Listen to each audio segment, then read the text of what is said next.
Kuthiwa uMandela uyena muntu owalikhulula izwe ngokuthi alinikeze uThabo Mbeki. uThabo Mbeki yena kuthiwa weza nento ekuthiwa i-Poverty Relief Fund. Waphinda futhi weza nento ekuthiwa i-grant yey'ngane. Labantu ababalile uthi bonke baba yisibonelo esihle. Kodwa futhi into emangazayo ukuthi uJacob Zuma yena ekufikeni kwakhe yini ayenza. Emva kwakhe-ke uJacob Zuma kuthiwa kwafika uRamaphosa yena wafika no-350. Ubese eqhubeka nokuthi ayikho into uJacob Zuma ayenzele abantu eSouth Africa and yini ezokwenza ukuthi ashintshe manje njengoba esevula iqembu lomkhonto wesizwe.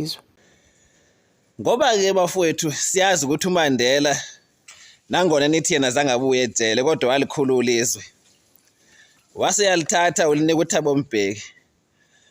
uThabo Mbeki oweza nento yakuthiwa i-Poverty Relief Fund. Lapho mongayaza in fact angingakuchazeli ngoba umuntu we-MK kambala ukuthi izinto ezihlakaniphile azazi.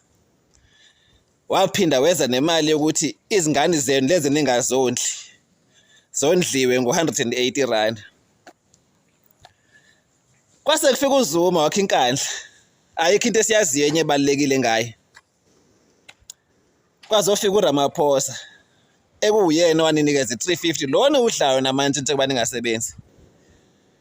Imisebenzi akanakhelanga uZuma ngesikhathi ephethe. Into esiyaze ngaye iyodwa inkandla kuphela.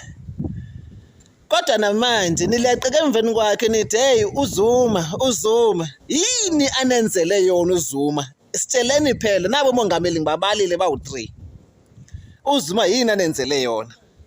Ngele ukuthi athi angenzanga lutho mina, angenzanga lutho bayangisukela futhi bayangizonda.